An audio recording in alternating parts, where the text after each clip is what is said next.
So in the end, he obviously didn't himself, just like Jeffrey Epstein. Shut up! I know he's your friend, but I don't care. The Epstein files reveal Ashton Kutcher allegedly tapped into Ghislaine Maxwell's network to scout out a promising not-of-age girl. My day job is as the chairman and the co-founder of Thorn. We build software to fight human trafficking and the sexual exploitation of children. He didn't do it himself. Nobody buys that anymore. Not after Epstein, not after Diddy, and definitely not after what Ricky Gervais just dropped on live television. Because Ricky has done it again. He's pulled back Hollywood's curtain. And this time, he's not whispering. He's naming names. And the names sitting at the top of that list? Ashton Kutcher and his wife, Mila Kunis. According to Ricky, these two didn't just know what Epstein was doing. They helped. Let that sink in for a second. Not bystanders. Not unaware celebrities caught in the wrong photo. Helped. And suddenly, every coincidence from the last 20 years starts making sense. Because here's the wild part. The same couple that built their entire brand on protecting children somehow keeps ending up best friends with the worst predators in entertainment history. Danny Masterson? Friend. Diddy? Friend. Epstein's inner circle? Connected. And every single time something explodes, Ashton and Mila pull the same card. We had no idea. How convenient. How insanely convenient. Always in the room. Never in the know. Always smiling on the red carpet. Never aware of what their closest friends were doing behind closed doors. But Ricky isn't letting them slide this time. And once you hear what's actually in those Epstein files, you'll understand why half of Hollywood is sweating right now. So what did Ashton and Mila really know? Stay with me, because it gets darker. Uh-oh, Ashton Kutcher. Looks like the Epstein files have called you to the front of the room. This is explosive. Now, it's no secret that Ashton Kutcher has a checker pass when it comes to women, especially young women. But recently, the Epstein files have revealed that Ashton Kutcher has had numerous emails back and forth with Ghislaine. Okay, buckle up. Because Ricky Gervais just dropped revelations from the Epstein files that genuinely shook the internet. And the couple sitting in the crosshairs? Ashton Kutcher and Mila Kunis. Yes, the same couple that built an entire empire pretending to be Hollywood's biggest anti-exploitation crusaders. Here's what the emails allegedly show. Kutcher's own team was coordinating directly with Ghislaine Maxwell. Read that again. Ghislaine Maxwell, the woman currently sitting in federal prison for trafficking underage girls to Jeffrey Epstein. And according to Ricky, this wasn't a one-time thing. This was just one chapter in a very long, very disturbing book of behavior these two have been hiding in plain sight. And to really understand how deep this goes, we have to rewind to where it all started. 1998, that 70s show. Ashton plays Michael Kelso. Mila plays Jackie Burkhardt. America falls in love with them. 8 seasons. Massive Fox hit. On-screen chemistry that exploded off-screen. In 2001, Mila told People magazine that the moment she read about their first kiss in the script, she completely freaked out. Her exact words? "Oh my God, he's so cute. He's the Calvin Klein model. I have to kiss him. I was so nervous, so uncomfortable. I had the biggest crush on him." Cute story, right? 2 co-stars, butterflies, young love. Ashton even said he was nervous too. She acted so cool. She seemed like she'd done it 1,000 times. I was the one with butterflies. I mean, here's this little girl, and I have to kiss her. And that line, "Here's this little girl," that's where it stops being cute.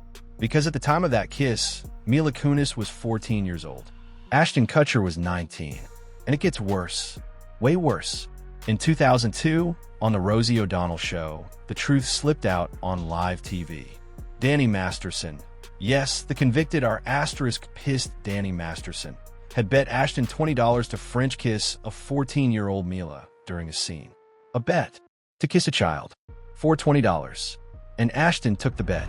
That was my first kiss. Why don't you tell them what bet you made with Danny about our first kiss? No, it wasn't the first kiss. No, It was like go a ahead, second or Ashton. third kiss. It was like the first week. No, it was not the first week. Whatever. Let me tell you what happened. No, let me tell you what happened. No. Okay, so I've never kissed a guy. So I was so. I mean, you know, Ash was attractive, and I was a 14-year-old little girl, and I was extremely scared for my life. Sure. And he was very nice about it. He was like, "Oh, don't worry." So I was like, "Okay." Then Danny goes to him and goes, "Dude, I'll give you $10 if you French kiss her." What would you stick your tongue in my mouth or some? What? No. Now, according to Ricky Gervais, around the exact same time all of this was happening, something else was going on in the background, something the public was never supposed to see. Emails, allegedly exchanged through Kutcher's own assistant, setting up meetings with Ghislaine Maxwell, while Ashton was busy filming Punk'd. But this wasn't just casual networking. The emails reportedly contained detailed arrangements for an underage girl and her father to visit the Punk'd set, under the excuse of helping her become an actress. Specific instructions, meeting points, contact numbers redacted in the files. The whole production was choreographed. A former Miramax employee named Ellie Halsman, who later moved over to Kutcher's own production company, was assigned to greet this young girl, talk to her about acting, give her a set tour, introduce her to Ashton personally, possibly share a meal. Read that list again. That is not how a teenage girl casually visits a TV set. That is a script, a coordinated script. And the question every journalist is now afraid to ask out loud is this: why was Ashton Kutcher's team coordinating anything with Ghislaine Maxwell, knowing the girl was underage? But here's where it stops being uncomfortable and starts being terrifying. According to one Epstein survivor, this wasn't an isolated case. Kutcher is alleged to have actively helped lure victims into Epstein's network. And, brace yourself, she claims he has blood on his hands, connected to a string of high-profile, unexplained deaths from the 2000s Hollywood scene. Yeah, we're way past. He kissed a 14-year-old on a sitcom now. For years, Ashton Kutcher was sold to us as Hollywood's golden boy. Mila was America's sweetheart. Together, the perfect power couple. Charity work, cute interviews, family man image. Until the mask slipped. It slipped the day Danny Masterson got hit with multiple RPE allegations starting in 2017. The LAPD investigated. Netflix fired him from the ranch. And what did Ashton do? He fought to keep him on the show. And then, when Masterson was being sentenced in 2023 for raping multiple women, Ashton wrote a glowing character letter to the judge, begging for leniency. For convicted are asterisk pissed. The internet exploded. The backlash was nuclear. And only then did Ashton and Mila release that infamous, robotic, clearly rehearsed apology video. You know the one. Sitting on the couch. No eye contact. Reading off the teleprompter like hostages. We are aware of the pain that has been caused by the character letters that we wrote on behalf of Danny Masterson. We support victims. We have done this historically through our work and will continue to do so in the future. A couple months ago, Danny's family reached out to us and they asked us to write character letters to represent the person that we knew for 25 years so that the judge could take that into full consideration relative to the sentencing. But according to the Epstein survivor, the Masterson letter, that was just the tip. The Diddy connections? Just another layer. The real story goes way, way deeper. For over a decade, Ashton and Mila marketed themselves as the faces of anti-trafficking and anti-exploitation activism. Magazine covers, TED Talks, congressional testimony, the whole 9 yards. But the closer you look at what they were actually doing behind the scenes, the more the story falls apart. Because in 2010, Kutcher and his then-wife Demi Moore founded a charity called Thorn. The mission, on paper, sounds heroic: fight child exploitation online. In 2014, Thorn launched a tool called Spotlight, supposedly designed to help law enforcement track predators. Sound great, right? Here's the problem. Privacy experts have torn Thorn apart. They say its data scanning methods are invasive, ineffective, and dangerously close to mass surveillance. The European Data Protection Supervisor, that's not some random blogger, that's a literal EU government body, publicly accused Thorn of misleading the public about what it actually is. And then there's the money. Thorne's financial documents show tens of millions in revenue. Millions spent on lobbying, especially in Europe. Investments funneled into Ashton's own venture capital fund, Sound Ventures. And guess who co-owns Sound Ventures with him? Billionaire Ron Burkle. Yeah, the same Ron Burkle whose name appears on the Jeffrey Epstein flight logs. The same Ron Burkle linked to Harvey Weinstein. The same Ron Burkle connected to Diddy. Are you seeing the pattern yet? Thorne has been aggressively lobbying governments to force online platforms, including encrypted services like WhatsApp and Signal, to install scanning software. Translation: a children's protection charity, run by a guy whose name keeps showing up next to predators, is fighting to remove privacy from every messaging app on Earth. And the Kutcher business graveyard doesn't stop there. WeWork, he hyped it. It collapsed into bankruptcy.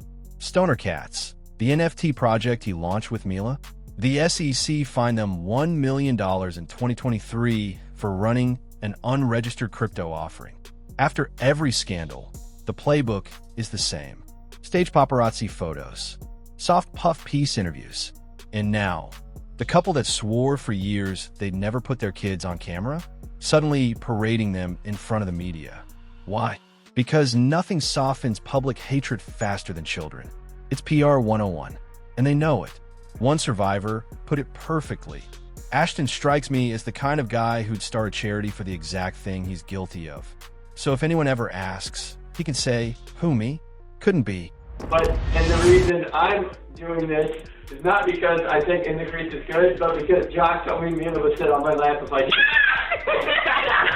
Hillary Duff is in Lizzie McGuire. She also has an album out. She's going to be in a movie called Cheaper by the Dozen. And she's one of the girls that we're all waiting for to turn 18. And here's where the dots really connect. Kutcher's been spotted at parties involving P. Diddy. His business partner Ron Burkle is on Epstein's flight logs. His best friend Danny Masterson is locked up. His charity is under fire. His investments keep collapsing. His emails keep leaking. And yet, somehow, the mainstream media is completely silent. Think about that. Journalists wrote 10,000 articles about Diddy. They wrote think pieces about Epstein for a decade. But Ashton Kutcher, whose name is showing up in actual Epstein documents? Silence. Crickets. Nothing. Why? Because Ashton isn't alone. This is the same pattern we've seen over and over.